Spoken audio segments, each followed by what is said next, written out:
only happens in third world countries, in banana republics. It doesn't happen in our country. And they've done it like never before. I mean, they're doing it with others, and they'll continue to do it until we get them the hell out of office. So we have to be very careful. We have to win. On day one of my new administration, I will seal the border and I will shut down the invasion coming into our country. And that's what it is, just like a military invasion. 3 years ago, we had the most secure border in United States history. Did you know that? We built 561 miles of border wall. They like to say, oh, well, you didn't build. If there's a piece of wood laying on the ground that's 60 years old, and we put up a 30-foot high and 9 feet deep steel wall, just what the Border Patrol did. Brandon Judd, who's fantastic, just like they designed. They wanted it. I wanted to put up concrete plank. I know a lot about construction.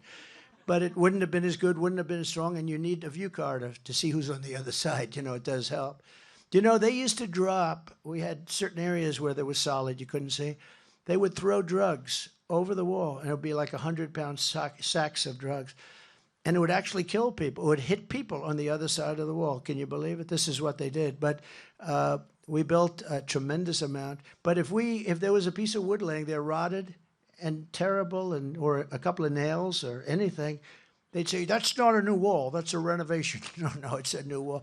They'd throw the wood away. One guy would pick it up. It's dissolved. They wouldn't even do that. But we built tremendous, and that was great. We're going to put up another 200 miles because we needed more. After we did that, we needed more. They go like that. And we had certain areas that we left to get everything through, and then we were going to seal it up. And then we had that unexpected result in the election. And then we heard that Biden wanted to have open borders. And he took the 200 miles, it was all built, ready to be installed. Would have taken 3 weeks. And they sold it, much of it, for 5 cents on the dollar. They sold it for scrap. And that's the most expensive steel you can buy. We have rebar, concrete, and then wrapped in steel. Very expensive. It's exact. But they sold it for, I understand, 5 cents on the dollar. It's a really sad thing. And that's when I knew they really do want open borders. They actually do. And nobody can explain why, but Mexico gave us 28,000 soldiers and millions of dollars, billions of dollars worth of, much more so. You know, they talk about the wall Mexico's going to pay. Well, there's no mechanism for that. But they paid much more with what they gave us on the soldiers, on the Remain in Mexico stuff, much more than if they had contributed to the construction costs, much more. I want to get that straight because a lot of people say, oh, Mexico didn't pay. Mexico paid a very big price. Everyone's talking about the border policy, but we don't need new laws and regulations. We just need to utilize the existing. If you look at Tom Homan and Brandon Judd and all of these great guys, they have existing laws are fine. Now, we can do some improvements to them, but we just get it going. But nobody wants to do it. And the Republicans have to be very tough when they negotiate with these people. We'll be back in there sooner. We'll lead the negotiation, I promise. Nikki Haley will never secure the border. She doesn't believe in these secure borders. She can't believe in them. She actually opposed my border wall. And she was out of all of a sudden she's opposing the wall. I say, what the hell is going on? She's actually opposing it because she's basically, as you see, when you have all of those Democrats coming in to vote, I don't know that she's a Democrat, but she's very close. She's far too close for you. She condemned the things we were doing with the wall, and yet we had the greatest border, the safest border we've ever had. That included, by the way, on human trafficking. We had the lowest numbers in 38 years. One of the most horrible things we have going on in the world is human trafficking.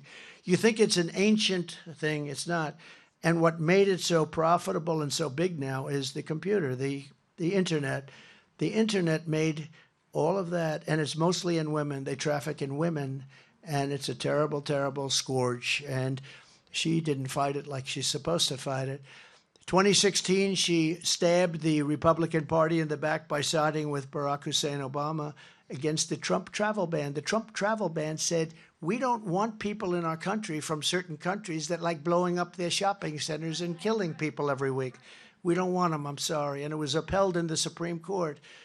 Upon taking office, I will terminate every borders policy, open border policy of the Biden administration. They have a tremendous open border. The policy they have is it's insane. We want open borders. We don't want to vet people that are coming into our country. Who can think this is good? Now, the only thing I can think of, and I believe this, is they want those people, they want to try and get them voting, probably as early as this next election. They're going to fix them up. They're going to teach them 3-4 words of English, and they're going to say, get in there and vote. And we're not going to allow it to happen. We're not going to allow it to happen because there's no other reason they can want this. But I actually said, why would they want to do that? They cheat, so they don't even have to do that. So why do they? So I'm not necessarily a believer because I know how badly they cheat. This is far more than a campaign, what we have. This is the greatest political movement in the history of our country, maybe in the history of any country, to MAGA. And I actually believe, do you ever see these guys? Well, MAGA only represents about 52%. I think that MAGA represents 90 or 92% of the Republican Party. I do. I had a poll fairly recently. I saw a poll. How do you like Trump? And I got the highest number in the history of the party. And you know who second was? Ronald Reagan. I was at 92%. Reagan's at 87%. I was at 92%. And then I hear these fake people back here that, well, the parties don't really want either one of them. I think they want me. They don't want Biden. But I think they do want me. I was at the highest number ever. Think of what that would be like in 30, 40 years from now, if it goes like it's supposed to, right? They even I won't mention because they're Republicans, but they did a rotten job as president. They got us into the Middle East. They shouldn't have done that. They did a lousy job, so I won't use their names, but they even have their numbers. They even have their numbers at a reasonably high, not too high. It'll never be too high. They got us into the Middle East. We got stuck in there for 20, 25 years. We spent $9 trillion and millions of people on both sides, millions of people killed. But together we ended the NAFTA disaster, the worst trade deal ever made, and replaced it with the brand new USMCA, the best trade deal. It's the best trade deal ever made. I think the deal I made with China is better, but we don't even talk about it because once COVID came in, that was a step too far for me. I don't even talk about it much. But I took on the communist government, the Chinese government, and we had the government of China. And I must tell you, I had a great relationship with President Xi until we came in, until I heard about COVID, which was really, I always called it the China virus because I like accuracy. They weren't happy with that. But don't we like accuracy? And until then, I had a great relationship with him. He's a very smart guy, very strong leader. Can you imagine him dealing with Biden? It's just the whole thing is so crazy. He probably thinks it's a setup. When he meets with Biden, Biden leaves. Well, where? Bye. And he leaves. When I do that, it's very dangerous for me because they're so dishonest. Like sometimes I'll walk back, I'll imitate Biden, and I'll walk into that wall of sorts. And they'll show me on television. They'll say, see, Trump couldn't find the exit to the stage. And I do an imitation of it. I say, thank you. Thank you very much. And you ever notice the way he points? He goes, but that usually means he wants to go that way. And then I'll turn around.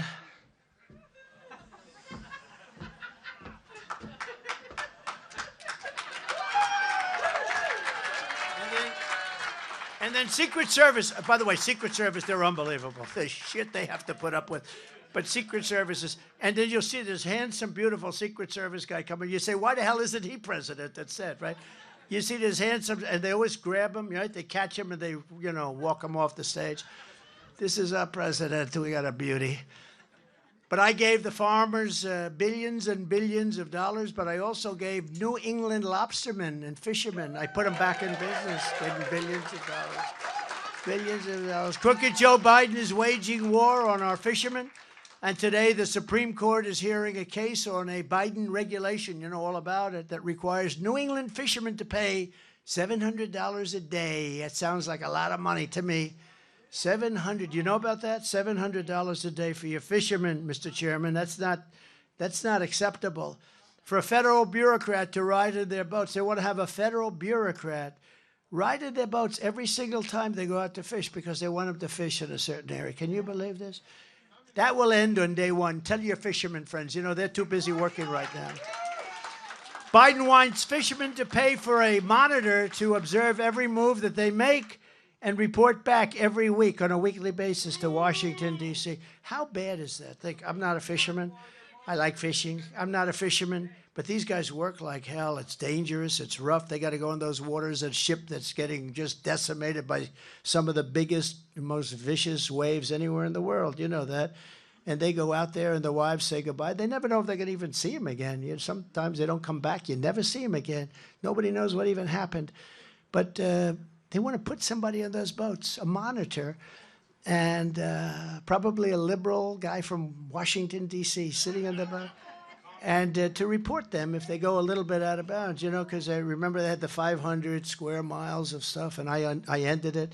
But then they put it back in when they came. And so many bad things they do. But can you imagine, just out of common sense, a monitor on a fishing boat? And it costs $700 a day. Isn't that just a terrible thing? Essentially, because how much? I don't think you make $700 a day. How can you make that much? Today, I pledged to New England's fishermen that when I take office, that rule is on day one gone. It'll be gone. Day one. And tonight, I'm also making another promise to protect Americans from government tyranny. As your president, I will never allow the creation of a central bank digital currency. You know about that? I didn't know you know so much. I'm New Hampshire, very smart people. Very current.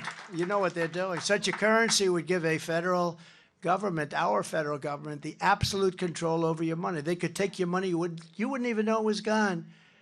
This would be a dangerous threat to freedom, and I will stop it from coming to America.